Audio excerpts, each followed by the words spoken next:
When I say my wildest prediction is to fly commercial with an airplane in 2035, there are people who are going to say, Piccard is completely crazy, it will never happen. But you know, there were people saying that it would never happen to have an airplane flying. Solutions exist if you get out of your comfort zone, if you start to think in another way, if you change the paradigms. Often, you have the green parties who are saying, oh, solutions come from the industry, so we don't want them. We want to get rid of the industry, which is completely wrong. We need the industry because they are the ones who are going to bring the solutions.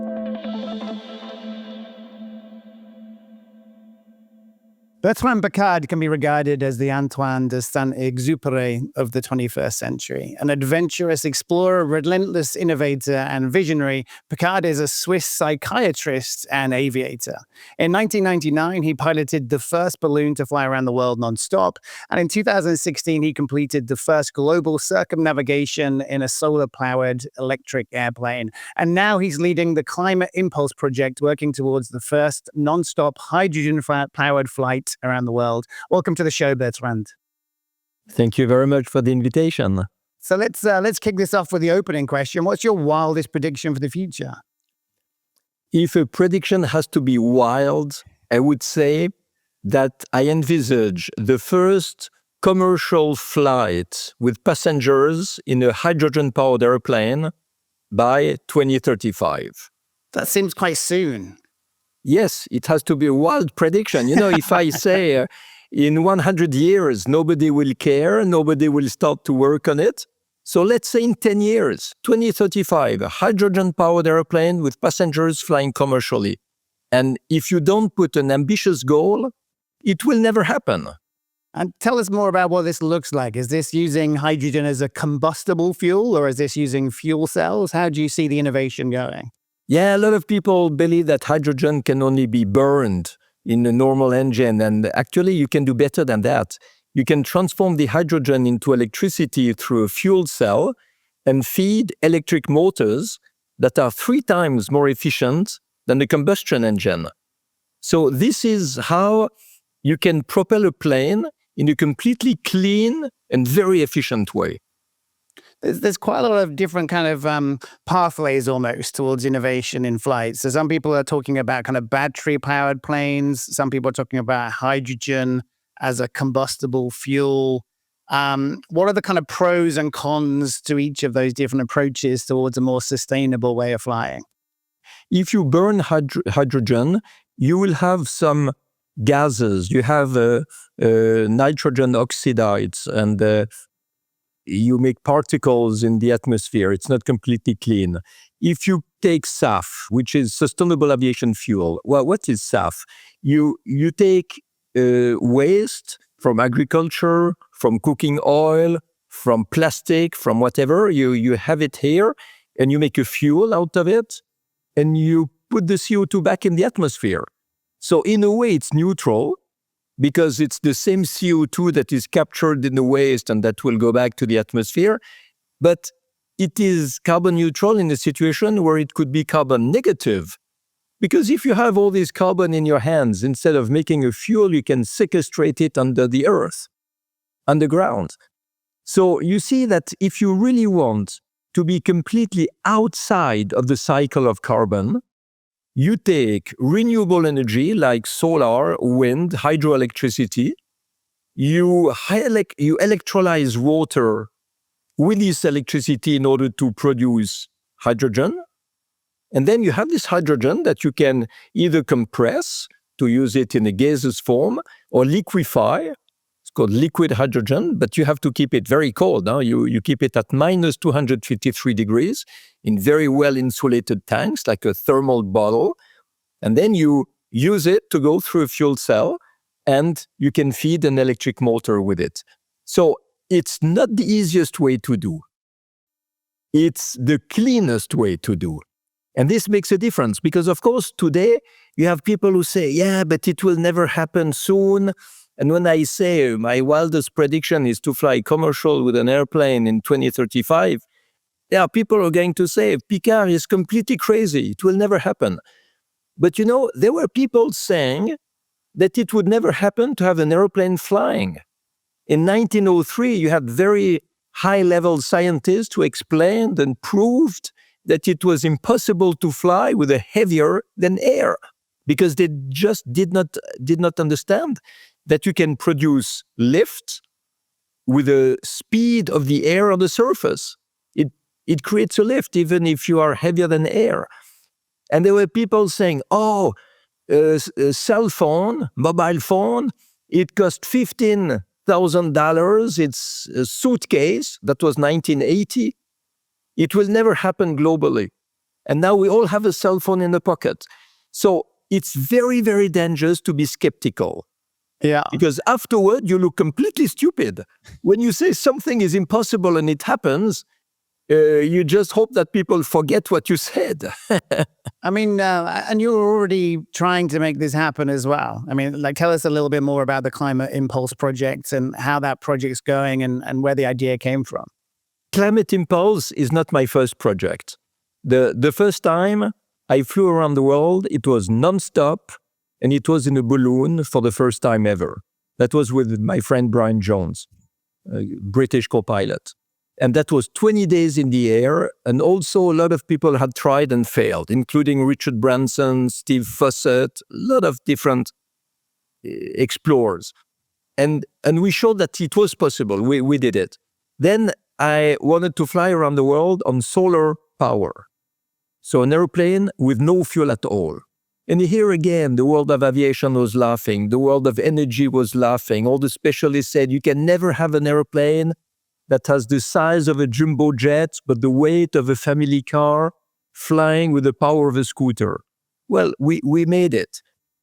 Audrey Borschberg and me, we took turns in the cockpit. It was not non-stop. We made 16 stopovers, but we succeeded. So now, what's left? Well, for me, the ultimate flight, this is non-stop, all around the world, zero emissions. So it combines the Brightling Orbiter 3 balloon that was non-stop and Solar Impulse that was zero emission. And we tried to make it non-stop zero emission. And really shake the spirit of the people. Say, wow, guys, if we can make it now non-stop zero emission with an airplane, of course we can do exactly the same thing on Earth where it's much easier. So my goal is to have Climate Impulse like a flagship for climate action, for environmental protection, and restore some hope. Show to the people who have no trust in the future that solutions exist if you get out of your comfort zone, if you start to think in another way, if you change the paradigms. And of course, the hydrogen plane will not look like a normal airplane, but why not change a little bit? Why not be disruptive and change what has to be changed? We need to change a lot of things if we want a better future. So at the moment with the Climate Impulse project, how far along in its journey is that? It was for 3 years in the mind and the heart of Raphael Dinelli, my partner in this adventure, and me. But we couldn't announce it before we knew that there were partners who believed in us and would help us. And last year, we signed with the Science Co., which is a spin-off of Solvay, providing membranes for fuel cells, composite materials, special paints for the plane to have a better aerodynamic. And when they became the first main partner, we thought, okay, now people believe in us, we have the means to start, let's go. So a year ago, we announced the project, and now in 1 year, it's amazing, because we already have built 1/3 of the plane. That means the cockpit is molded, half of the wings are molded. We are now preparing the molds for the fuselage to include the hydrogen tanks. So we believe that by the end of this year, 2025, the plane will be built, and next year we can make the first test flights. What are some of the main challenges that you're having with the engineering of such a vehicle? We have to be very light and very stiff. This is done with the carbon fibers of Syensco. But we also have to keep the hydrogen liquid at minus 253 degrees Celsius in thermal tanks.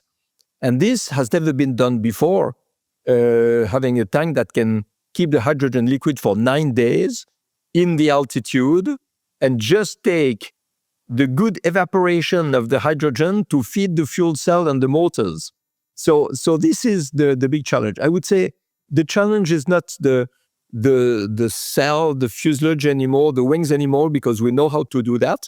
But the challenge is to have the propulsion chain with hydrogen, fuel cell, electric motors, all working correctly. So there is still a lot of suspense, but I think we'll manage it. You said it had to keep the liquid hydrogen cooled for 9 days. Is that how long you expect the journey to take? Yes. Oh, wow. We plan to fly 180 kilometers per hour at 10,000 feet. And this makes, for 40,000 kilometers, it makes 9 days, which is great. Because if you do a flight like that, the goal is not just to fly. The goal is to have enough time to communicate to the schools, to the universities, to the governments, to the corporates, to the public, and say, hey, look, guys, it works. It works. Why don't you do the same in your field? You can use hydrogen, you can use solar, you can be efficient, you can protect the environment, but just do it. And you, I think the project's based in Morocco. What made you choose that country to base the project in? So the project is based currently in France. That's where we built the plane. But we have big Moroccan partners. The University Mohammed VI Polytechnique and the Office Chérifien des Phosphates, which is the Moroccan industry for phosphate. And they want to diversify into hydrogen and green hydrogen. So with this partnership, we're going to make test flights in Morocco and include Morocco very well into this project. Can you tell us a little bit more about where the hydrogen is sourced from, both now and in the future? Because there's a lot of different colors of hydrogen. I think there's sort of gray, there's pink, there's turquoise, there's blue, and they all refer to the different ways that the hydrogen is kind of created or gathered. What is green hydrogen, and how will that be sort of made in the future? Yes, if you take solar, wind, or hydroelectric electricity, which is decarbonized and clean, you electrolyze water into oxygen and hydrogen, and you just keep the hydrogen. So this is called green hydrogen because it's completely decarbonized. Now, currently today, we don't have enough green hydrogen. So this is why I really want to make an incentive for green hydrogen. Today, it's gray hydrogen. It means that you take natural gas, you fracture the gas to keep the hydrogen, and you release the carbon, the C molecule, in the atmosphere. So it's very polluting. Today, from what I've heard, 2.5% of the CO2 emissions in the world are done by gray hydrogen. So it's something to transform into green hydrogen. Now, of course, you can also capture the carbon when you break the molecules of gas, and you keep the carbon and the hydrogen. So it's better. Now, another way to do is to use the nuclear power plants at night when the electricity is lost, because most of the people don't use electricity at night. And from that electricity, you produce hydrogen. So it is partially decarbonized also. So I want to use the purest and cleanest hydrogen, which is the green hydrogen. And, it's a new business that has to be made. It's a new industry. We have to create everything from scratch. So some people are frightened by the challenge.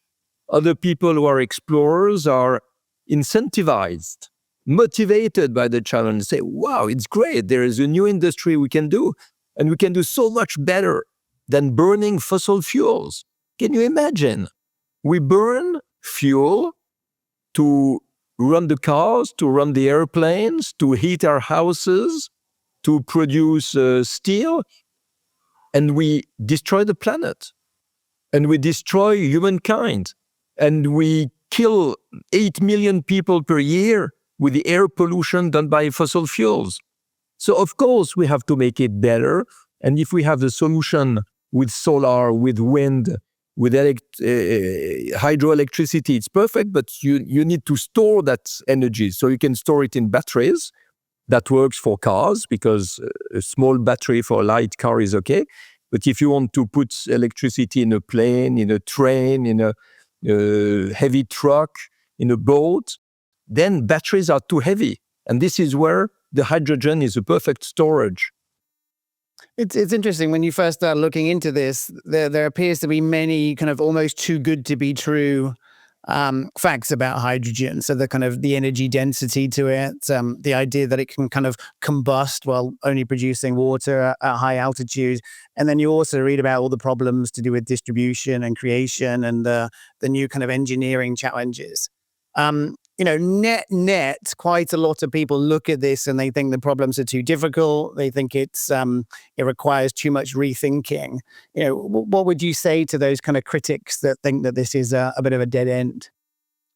Each time people think of problems, they think it's difficult. If you say it's a challenge, people will say, wow, that's interesting. So it is absolutely true that today there is no hydrogen industry that can provide green hydrogen for aviation, for steel factories, for fertilizers, and so on. But fortunately, you have pioneers who want to do it. And each time in history, you see that you need pioneers and explorers to start, to show it's possible, to open the way, and then you have the industry who can follow. But the industry never leads. It's not the role of the industry. The role of the industry is to do a profitable product. So between the pioneer who shows it's possible and the moment it's profitable, you need this phase of investment. Sometimes you need subsidies in order to reach what is called the critical mass. The critical mass is when you have enough offer and enough demand to drop the price. That's exactly what happened with the photovoltaic. 25 years ago, the kilowatt hour of photovoltaic was 40 times more expensive than it is today. And this is why today, photovoltaic is obvious. People install it on their roof and they recover the investment in 5 to 6 years. That's perfect. It has to become like this with hydrogen. So this is why when I speak of a wildest prediction, it has to be with hydrogen. It has to be something that people believe is impossible, but actually we can make it happen if we accept the challenge, if we accept to create this offer, to create this demand, to make the industry desirable. And this is one of the big goals of Climate Impulse, and show that we can do incredible things with hydrogen, but we just need the industry to follow. What would you say is the kind of greatest challenge that you're facing now and the aircraft manufacturers would face when they try to commercialize this? And have you found a kind of an ingenious solution to that? At our level, we have found all the solutions, and we're building the plane and we'll have the green hydrogen supply. Now, the huge challenge is to produce enough green hydrogen for all the airplanes who will need it. Mm-hmm. It is to build airplanes flying on hydrogen to replace the one flying on kerosene. And it is to bring the supply to all the airports. So in a way, when I present it like this, you can say it will never happen.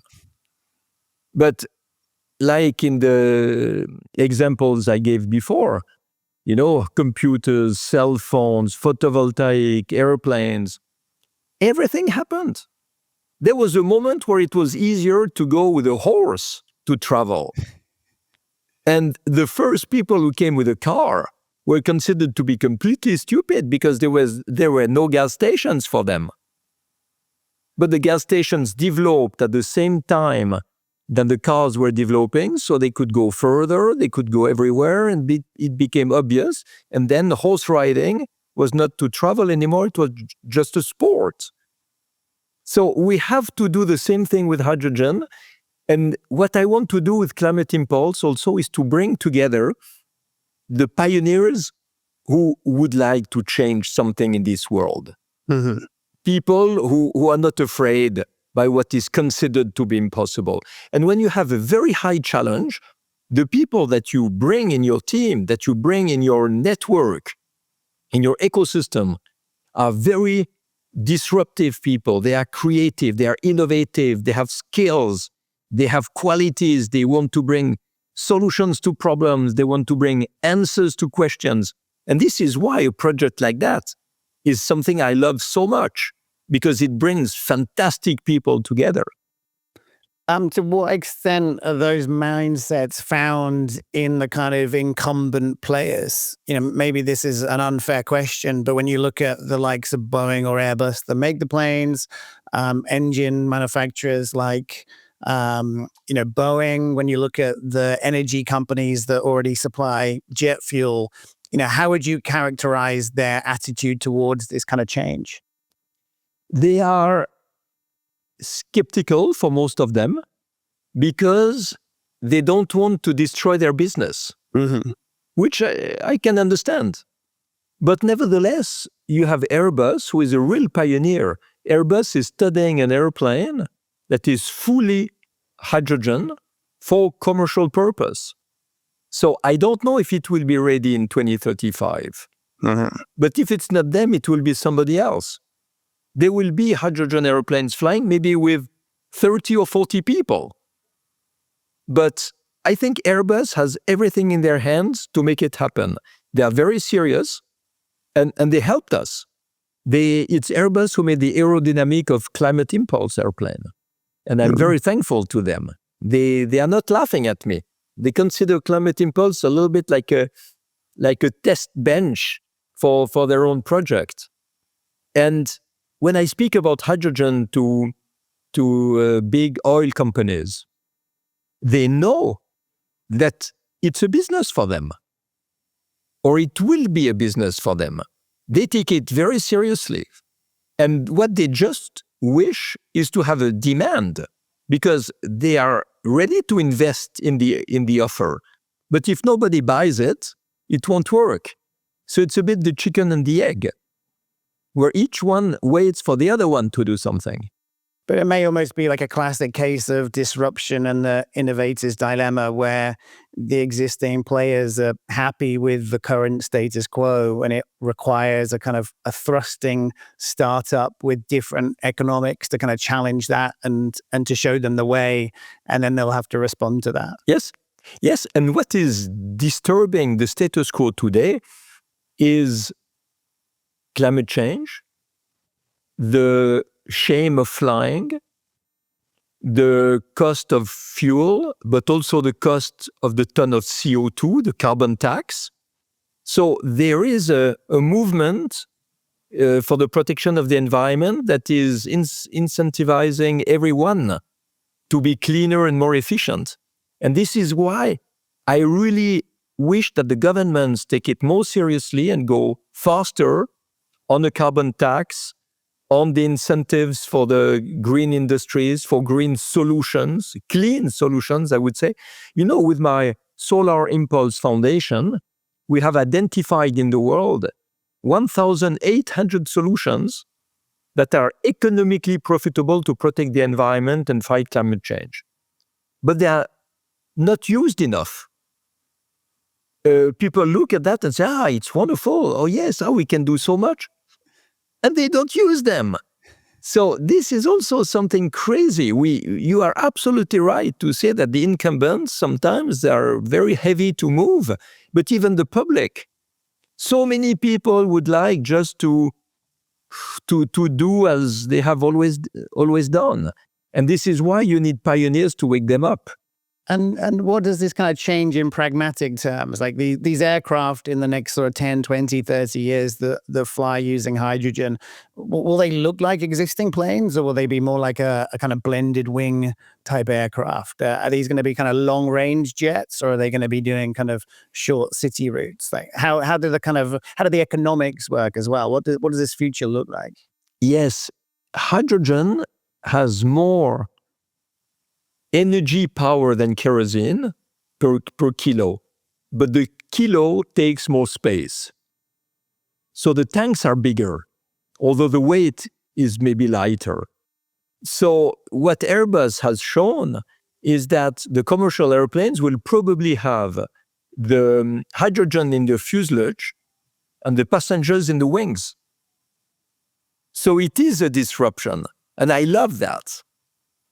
And now in terms of range, people say sometimes, oh, it will be only a short haul or medium haul. But imagine something different, which I really believe this could be my second wildest prediction. You make an airplane that flies like a rocket and takes off like a rocket.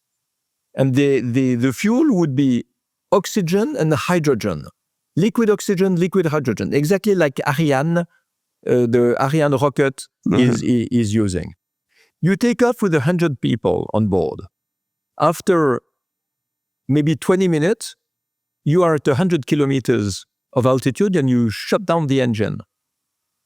And you go parabolic, suborbital, and you land on the other side of the world after 2 hours. You know, this is the real ambition for hydrogen aviation. If you do that, you have very long haul, much faster, completely decarbonized, you make no pollution at all, and you rehabilitate aviation and the pioneering spirit of aviation into long-distance air travel. So this is how we have to see it. It's not only electric airplanes flying from cities to cities. It is intercontinental, suborbital, parabolic flights with hydrogen and oxygen in a liquid form. That sounds like your next challenge after this one. How did you guess? How long do you think it'll take to do that? I mean, we're almost kind of looking at technologies like that with things like Blue Origin at the moment, I guess, or Virgin. Yes, you know, if you replace the existing airplanes by hydrogen airplanes, it will take a long time, because even if you are ready with a plane in 2035, before you replace all the airplanes that are built for 30 years, it will take a long time. But if you do something new that is better than what exists, it can go much faster. Because instead of flying with 3 stopovers from London to Sydney, you're going to fly in 2 hours with a completely new type of airplane. And there is a market for that. And the first one who will understand it will probably be really successful. It sounds amazing. So let's sort of focus more on the future. This will be my kind of final question to kind of leave everyone with. You know, you are an adventurer. You're a kind of pioneer. You're someone with ambition and imagination in a kind of extraordinary an extent. You know, how do you speak to young people today? You know, young people are growing up in a world where things feel uncertain, where the impact of technology like AI seems quite threatening. You know, what's the advice that you give to people these days?